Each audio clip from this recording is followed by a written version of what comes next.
Hello everyone, તમે સાંભળી રહ્યા છો રેડિયો LJ 90.8 FM. હું છું વિધિ અને આજે આપણી સાથે સ્ટુડિયોમાં પ્રેઝન્ટ છે ENT surgeon doctor Rajan Merai. Rajan sir, welcome to radio LJ. Thank you very much. Sir, આપના વિશે થોડું જણાવશો?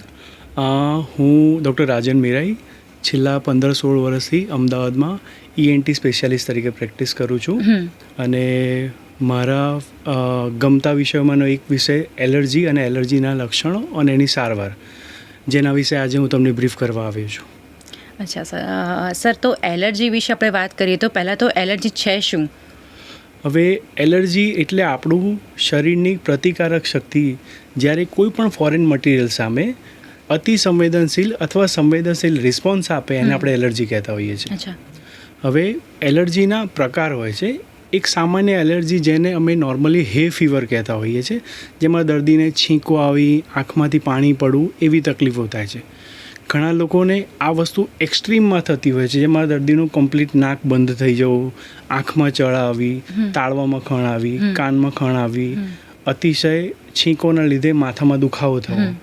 ઘણા લોકોને ખાવા પીવાની વસ્તુઓથી પણ એલર્જી હોય છે કે કંઈ સ્પેસિફિક વસ્તુ ખાઈએ એના પછી આપણને તરત શરીરમાં અલગ અલગ જગ્યાએ લાલ કલરના દાણા થવા, અતિશય ઇચિંગ થવું એ જગ્યા ઉપર, અને ઘણી વખતે પેઇન પણ થવું. એક્સ્ટ્રીમ કેસમાં જ્યારે દર્દીને એલર્જીનો હુમલો આવે છે, જેને મેડિકલ લેંગ્વેજમાં એનાફાઇલેક્સિસ કહે છે. કેટલાક લોકોને મગફળીથી એલર્જી હોય છે. જાણે કે અજાણે એ લોકો કદાચ ખાવામાં મગફળી લઈ લે તો એ લોકોને સિવિયર રિએક્શન આવે છે, જેનાથી એમને શ્વાસ લેવામાં રૂંધામણ ફીલ થાય છે. આ એક પ્રકારની એલર્જીનું એક્સ્ટ્રીમ હોય છે મેડમ. અચ્છા, તો સર કોઈ પણ પ્રકારની જે એલર્જી થતી હોય છે આપણને, તો એનું નિદાન કેવી રીતે કરવામાં આવે છે? હવે એલર્જીનું નિદાન કરવા માટે સૌથી પહેલાં જે એલર્જીથી પીડાતું રોગી અથવા દર્દી હોય એની પ્રોપર હિસ્ટ્રી લેવામાં આવે છે. તમે કઈ વસ્તુઓના સંપર્કમાં આવો છો જેનાથી તમારા બધા સિમ્ટમ્સ ટ્રિગર થતા હોય છે. કેટલાક લોકો માટે એ વસ્તુઓ હવામાં ઉડતા ધૂળ, ધુમાડો, રજકણ હોય છે. કેટલાક લોકો માટે ગાર્ડનમાં ઉગતી પરાગરજ હોય છે. કેટલાક લોકો માટે ઘરમાં રાખેલા પાલતુ પ્રાણી જેમ કે ડોગ હોય, કેટ હોય, એના વાળમાંથી નીકળતા ફર હોય છે. કેટલાક લોકો માટે એ સ્પેસિફિક ખાવાની વસ્તુ હોય છે. તો એલર્જીથી પીડાતો દર્દી કઈ વસ્તુના સંપર્કમાં આવે છે, એ સંપર્કમાં આવ્યા પછી એની તકલીફો ચાલુ થાય છે, એના માટે કઈ વસ્તુઓના સંપર્કમાં આવે છે એ જાણવું જરૂરી હોય છે. જ્યારે પણ દર્દીનો નિદાનનો બીજો તબક્કો હોય ત્યારે દર્દી જો આ વસ્તુથી રેગ્યુલર વારે ઘડીએ પીડાતો હોય તેને નજીકના ENT સર્જનને બતાવીને એની પ્રોપર તપાસ કરાવવી જોઈએ મેડમ. અચ્છા, તો સર આ જે એલર્જીનું નિદાન થઈ જાય તો પછીની સારવાર માટે શું કરવામાં આવે છે? ચોક્કસપણે. હવે એલર્જીનું નિદાન કરવા માટેનો જે અગત્યનો તબક્કો છે હિસ્ટ્રી પછી આવે એનું પ્રોપર ENT એક્ઝામિનેશન. નાકની એન્ટિયર રાઇનોસ્કોપી, જેમાં નાકના આગળના ભાગને લાઇટ મૂકીને જોવું પડે. નાકની અંદરનો ભાગ જે નરી આંખે નથી દેખાતો એને જોવા માટે આપણે નાકની દૂરબીનથી તપાસ, જેને નેઝલ એન્ડોસ્કોપી કહેવાય છે, એમાંથી નાકની અંદર એલર્જીનું પ્રમાણનો સોજો કેટલો છે જાણી શકાય છે. ઘણા એક્સ્ટ્રીમ કેસમાં એન્ડોસ્કોપીમાં તમને નાકની અંદર થયેલા મસા પણ દેખાય છે. જે મસા જો તમારા સાઇનસના મોઢાને બ્લોક કરે, હવે સાઇનસ એ આપણા ખોપરીમાં હવા ભરવાની જગ્યા આપી છે કુદરતે. જ્યારે લાંબો સમય એલર્જીના એક્સપોઝર થયા કરે ત્યારે સાઇનસની અંદર કફ ભરાઈ જતો હોય છે, જેથી દર્દીને શરૂઆતમાં છીંકોની તકલીફ હોય છે. ધીમે ધીમે દર્દી નાક બ્લોક કરવાની તકલીફ કરવા મળે છે. એ સાઇનસનું મોઢું જ્યારે સાઇનસમાં રહેલા મસાના લીધે બ્લોક થાય ત્યારે દર્દીને મસાની તકલીફ, જેને આપણે કહીએ છીએ કે નાકમાં થતા મસા, એ તકલીફ થાય છે. અચ્છા, એટલે સર સાઇનસ જે કહીએ છીએ એ બેઝિકલી આ નાક બંધ થઈ જવા પાછળનું કારણ હોય? ડેફિનેટલી. સાઇનસ પર સે ટર્મ બતાવે છે સાઇનસ એ નોર્મલ સ્ટ્રક્ચર છે જે કુદરતે આપણી ખોપરીમાં હવા ભરવાની જગ્યા છે.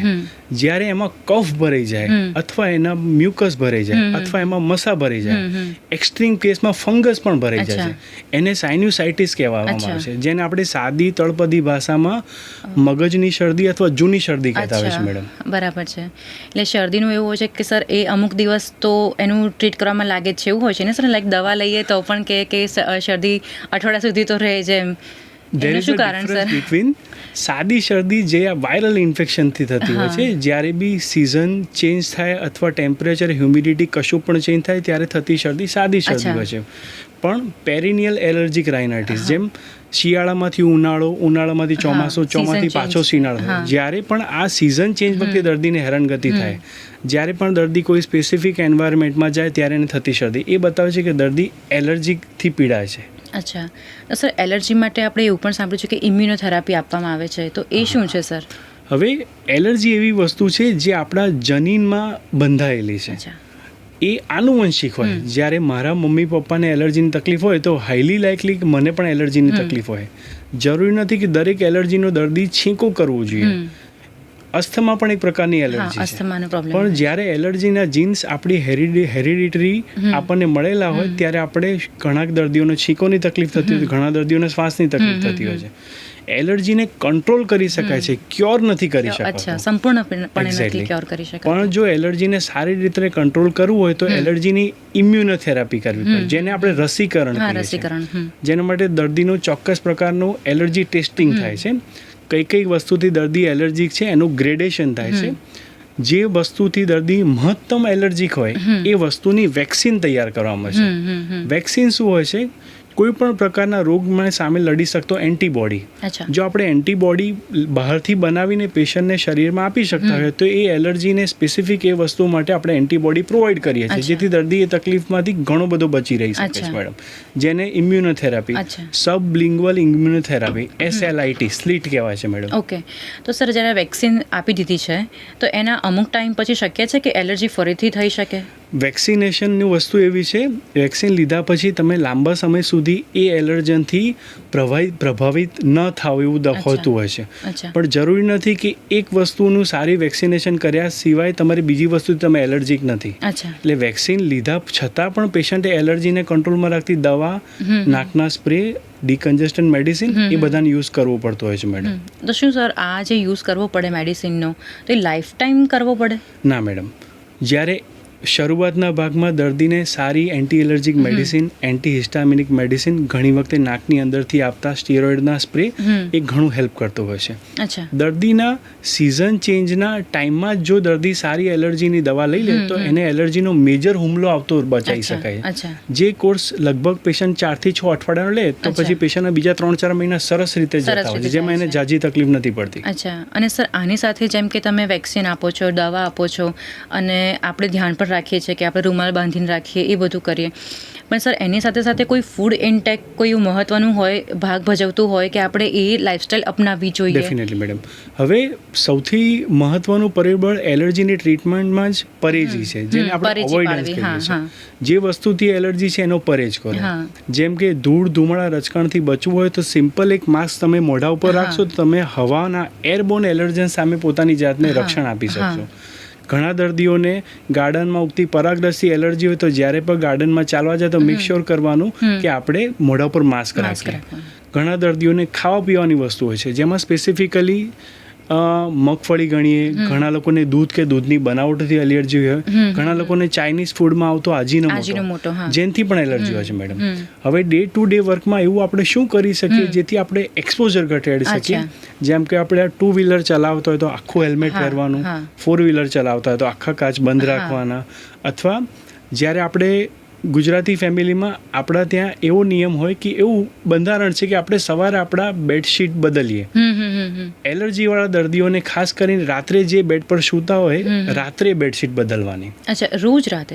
એનું કારણ એ છે કે જે બેડશીટ પર આપણે 8 કલાક સૂવાના છે એ બેડશીટ પર તમે આમ કરશો ને તો એકદમ નાના નાના ફોમ્સ નીકળશે, એકદમ તાંતણા. 8 કલાક સુધી આપણે એ તાંતણાને ઇન્હેલ કર્યા કરીએ છીએ જ્યારે આપણે ઊંઘમાં આવીએ છીએ. એટલે સવાર ઉઠીએ ત્યારે આપણને એલર્જીનું ભયંકર રિએક્શન નાકમાં હોય છે અને નાક બંધ, છીંકો ચાલુ હોય છે.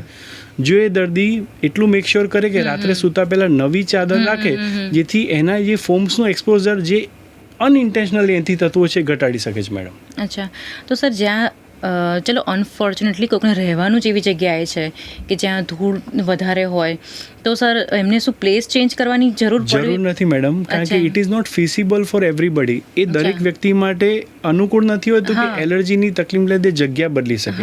બદલી શકતું હોય તો સારું, પણ જો કોઈ કારણસર એ જગ્યા બદલી ન શકે હોય તો પરેજી સિવાય થતી તકલીફોને ઓળખીને એનું તાત્કાલિક નિદાન નજીકના ઈએનટી પાસે કરાવીને એની પ્રોપર ટ્રીટમેન્ટ કરે તો ચોક્કસપણે નોર્મલ જિંદગી જીવી શકાય છે મેડમ. અચ્છા, એટલે એલર્જીની સારવાર લેતા લેતા નોર્મલ જીવન જીવવાનું શક્ય છે? બિલકુલ જીવી શકાય છે મેડમ. અચ્છા. અને સર, આપણે નાકની વાત કરીએ છીએ તો અમુક લોકોને નાકમાં કંઈક હાડકું વધવાની કોઈક તકલીફ હોય છે, એ શું છે? હાડકું વધતું નથી. આપણા બે નોસ્ટ્રીલ, બે નસકોરાની વચ્ચે કુદરતી એક હાડકું આપે છે જેને આપણે નેઝલ સેપ્ટમ કહેતા હોઈએ છીએ.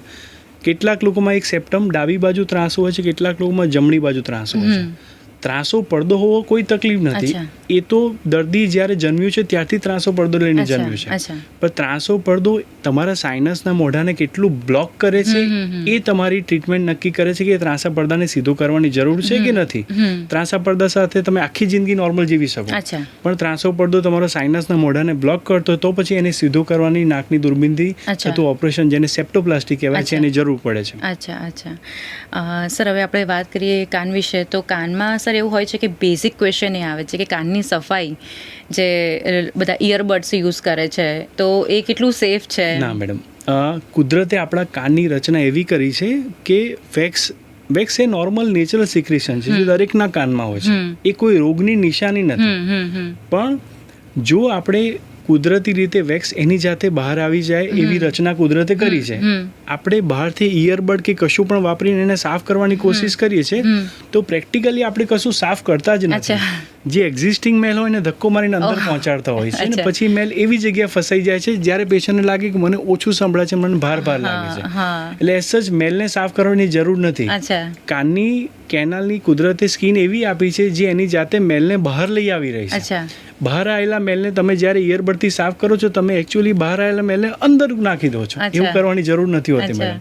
તો સર, જે લોકો કાનની સફાઈ કરાવતા હોય છે હોસ્પિટલમાં ડૉક્ટર પાસે જઈને, તો એ શું હોય છે કે કાનમાં પિચકારી મારીને કંઈક સાફ કરતા હોય છે? એને સિરિન્જિંગ કહેવાય. સિરિન્જિંગ અત્યારના જમાનામાં થોડી ઓબ્સોલેટ મેથડ છે જેમાં ચોક્કસ પ્રકારની સલાઈન વાળું, ઇન્જેક્શન વાળું કાનમાં પાણીનો પ્રવાહ નાખવામાં જેથી મેલ, કચરો કે કાનમાં રહેલો કોઈ પણ ફંગસ જે બહાર નીકળી શકે. પણ એવું કરવાથી ઘણી વખતે કાનના પડદા, કાનની ચામડી પર ઈજા થવાની સંભાવના રહે છે. વધતા એનાથી ઘણા દર્દીઓને સિવિયર ચક્કર આવવાની કન્ડિશન હોય છે. એટલે હવે ઓબ્સોલેટ છે. હવેના ટાઈમમાં કાનનું જો કોઈ પણ ક્લિનિંગ કરવાની જરૂર પણ પડે તો એને માઇક્રોસ્કોપિક કરવામાં આવે છે, જે દૂરબીનની મદદથી કાનની અંદરના રહેલી રચનાને બરાબર જોઈને એક્ઝેક્ટલી જે જગ્યાથી મેલ કાઢો છે એ જગ્યાને ટચ કરવાનું હોય છે, જેથી દર્દીને કોઈ ડિસ્કમ્ફર્ટ નથી થતો મેડમ. બરાબર છે. તો સર, તમે આ કાનમાં ચક્કર આવવાની, એટલે કાનના લીધે ચક્કર આવવાની વાત કરી, તો વર્ટિગો જે લોકોને થાય છે એ કાનના લીધે કંઈ થાય છે? Definitely madam. વર્ટિગો એટલે જ ચક્કર. ચક્કરના ઘણા બધા કારણ છે. ચક્કર આંખના લીધે પણ આવી શકે, મગજના લીધે પણ આવી શકે, સ્પાઇનના લીધે પણ આવી શકે અને કાનના લીધે પણ આવી શકે. હવે કાન આપણું બે કામ કરે છે મેડમ, સાંભળવાનું અને શરીરનું સંતુલન જાળવવાનું. એ કામ કાનની અંદરનો ભાગ જેને કાનની નસ કહેવાય કરતો હોય છે. જ્યારે કાનની નસમાં કોઈ પણ પ્રકારનો સોજો, કોઈ ક્ષતિ, કોઈ નબળાઈ હોય તો કાનનું સાંભળવાનું પણ ઓછું થઈ જાય અને આપણું બેલેન્સ જાળવવાનું કામ પણ ઓછું થઈ જાય. એટલે વર્ટિગો એ બહુ બ્રોડ ટર્મ છે. એનું એક કારણ ચોક્કસપણે કાન છે. રાઈટ. એટલે જ્યારે દર્દીને વર્ટિગો કે ચક્કરની તકલીફ હોય તો દર્દી ઈએનટી સર્જનને પણ મળી શકે છે અને ઈએનટી સર્જન જો એમના તરફથી કહી દે કે આ તકલીફ કાનની નથી તો પછી એને આગળનું વર્કઅપ જે ચક્કરનું નિદાન કરી શકે કરવું પડે. અને સર, કાન માટે આપણે વાત કરી રહ્યા છીએ તો જે લોકોને કન્ટિન્યુઅસલી લાઉડ એન્વાયરમેન્ટમાં રહેવાનું હોય છે, જેમ કે ડીજે ની ફિલ્ડ છે કે મ્યુઝિકની ફિલ્ડમાં છે કે કાફે ક્લબમાં જોરથી મ્યુઝિક પ્લે થતા હોય છે, તો સર એ લોકોના કાન પર પણ તો ઘણી અસર થતી હશે આ લાઉડ મ્યુઝિકની. તો એના માટે સર શું કરવું જોઈએ? હવે જે લોકો વોઇસ પ્રોફેશનલ છે જે આ વસ્તુ સાથે સંકળાયેલા છે, જેમ કોઈ ડીજે છે, કોઈ તમારી જેમ આરજે છે, કોઈ સિંગર છે, કોઈ ટીચર છે કે જે લોકોનું બોલવાનું પણ વધારે આવતું હોય છે ને જે લોકોને કદાચ નોઇઝનું એક્સપોઝર પણ થતું હોય છે. અને નોઇઝના એક્સપોઝરની વાત કરું તો કોઈ પણ નોઇઝ જ્યારે આપણે કાનને અંદર નજીકથી સાંભળીએ છીએ ત્યારે કાનની અંદર કાનની રચના જેને ઇનર ઇયર કહેવામાં ચોક્કસ ટ્રોમા પેદા કરતું હોય છે. એટલે એને એક રૂલ છે મેડમ, અમારી લેંગ્વેજમાં એને 60-60 પ્રોટોકોલ કહેવાય છે. કોઈ પણ વોઇસ ડિવાઇસનો 60% વોલ્યુમ અને એ મેક્સિમમ 60 મિનિટ સુધી સાંભળવાનું. 60%થી ઉપર ના થવું જોઈએ, 60 મિનિટથી વધારે કન્ટિન્યુઅસ ના હોવું જોઈએ. અચ્છા. તો તમારે કાનની અંદરની નસને ઈજા ના કરે. અચ્છા. That is a rule, that is called 60-60 rule. Okay, એટલે સર કલાક 60 મિનિટ એટલે આપણે કલાક સુધી આપણે એક કલાકથી એને કન્ટિન્યુઅસ વધારે નહીં સાંભળવાનું. તમારે વચ્ચે પોઝ આપવો પડે. અચ્છા, બ્રેક લેવો પડશે વચમાં. અને ઇટ શુડ નોટ બી મોર દેન 60 અચ્છા ઓફ દેટ 100%. ઓકે, એટલે જે આપણું વોલ્યુમની જે રેન્જ હોય છે એમાં 60% ની જે રેન્જ હોય છે એની પર નીચે રહેવાનું. અચ્છા, એનાથી નીચે રહેવાનું. અને કન્ટિન્યુઅસ એક કલાકથી વધારે નહીં સાંભળવાનું મેડમ. અચ્છા, તો સર આપણે તો હેડફોનમાં આપણે કંટ્રોલ કરી શકીએ, પણ જે લોકો લાઉડ વાતાવરણમાં જ રહે છે તો એમના કાન પર તો ક્યારેક અસર થતી હશે. જ્યારે તમે કોઈ ડીજેમાં જાઓ છો અથવા કોઈ વરઘોડામાં તમારા એક સ્પીકરની બાજુમાં ઉભા રહો છો, ટેમ્પરરી દેર આર પેશન્ટ્સ જે લોકો સડન સાઉન્ડ ઓફ એક્સપોઝર થાય એ લોકોને કાનની અંદર રહેલી રચનામાં નુકસાન થાય છે ને એ લોકો કાનનું શ્રવણ શક્તિ ગુમાવી દેતા હોય છે, અથવા કાનમાં ચોક્કસ પ્રકારનો અવાજ જેને ટીનિટસ સિસોટી વાગે એવા અવાજની કમ્પ્લેન કરતા છે, એ લોકોએ ચોક્કસપણે એવા લાઉડ સાઉન્ડથી દૂર રહેવું જોઈએ, એવું મારી અંગત સલાહ છે. હા સર, સાચી વાત છે, બિકોઝ કાનમાં તો ઘણા આપણી મમ્મી પપ્પાની ઉંમરના જે લોકો હોય છે એમ થોડીક તો ક્ષમતા ઓછી થઈ જતી હોય છે ઉંમર પ્રમાણે. જેમ ઉંમર વધે એમ આપણા વાળ સફેદ થાય, આપણા ઘૂંટણ નબળા પડે, કાનની નસો નબળી પડવાની છે, પણ એ કુદરતી રીતે પડવાની છે. યંગ એજમાં તમે એક્સેસિવ લાઉડ નોઇઝ સાંભળી લો ને ત્યારે તમારે કાનની નસોની નબળાઈ જે ઉંમરના આવે એને કરતાં વહેલી આવી જાય. હા, રાઈટ. એટલે બની શકેલું જો આપણા હાથમાં હોય તો આપણે તમે કીધું 60-60 નો રૂલ ફોલો કરવો જરૂરી છે. ડેફિનેટલી. અને વોઇસ પ્રોફેશનલ્સ અથવા જે લોકો મ્યુઝિક ઇન્ડસ્ટ્રી સાથે સંકળાયેલા છે એ લોકો માટે ખાસ નોઇઝ કેન્સલેશન ડિવાઇસ આવે છે જે એક્સેસ નોઇઝને ડેમ્પ કરી આપે, એ વાપરવું જરૂરી છે મેડમ. હા, એટલે બહારના વોઇસને બ્લોક કરતા હોય છે, કેન્સલ કરી દે. એક હદથી વધારે ઊંચો અવાજ કાનની અંદર જાય ના. ઓકે. સો દેટ એમને નુકસાન ના થાય અંદર. અચ્છા, તો સર આપણે કાનની જેમ લાઉડ મ્યુઝિકમાં વાત કરી તો એમ ગળામાં પણ એવું હોય છે કે ચલો કોઈને મોટેથી બોલવાનું આવે છે કાં તો ઘણું બધું બોલવાનું આવે છે, દિવસમાં ટીચર્સને લેક્ચર્સ લેવાના હોય કે જેમ કે વોઇસ ઓર આર્ટિસ્ટ હોય, જે વોઇસ પ્રોફેશનલ્સ હોય, તો સર ગળા માટે પણ શું ધ્યાન રાખવું જોઈએ? ગળાનું ધ્યાન રાખવામાં એવું છે, જે લોકો વોઇસ પ્રોફેશનલ છે જેમને બોલવાનું એમના પોતાની કારકિર્દીનો એક ભાગ છે, એ લોકોએ ગળાનું ખૂબ જ ધ્યાન રાખવું પડે, કારણ કે એમની ઓળખાણ છે. They cannot afford to lose that identity. હવે ગળાનું ધ્યાન રાખવા માટે સૌથી પહેલાં અતિશય મોટા અવાજે બોલવાનું ટાળવું જોઈએ, વચ્ચે વચ્ચે પોઝ આપવો જોઈએ, ગળાને કોરું નહીં રાખવાનું. કોરું ગળું હંમેશા ખરાબ અને કર્કશ અવાજ પેદા કરે છે, જ્યારે ભીનું ગળું હંમેશા મધુર અવાજ પેદા કરે છે. અતિશય બોલવાનું ટાળવાનું, વચ્ચે વચ્ચે પોઝ આપવાનું, નાશ લેવાનું રાખવાનું, એક્સેસ લાઉડ શાઉટિંગ અવોઇડ કરવો પડે madam. That are the things જે આપણે ગળાને લાંબો સમય માટે સારું રાખે છે.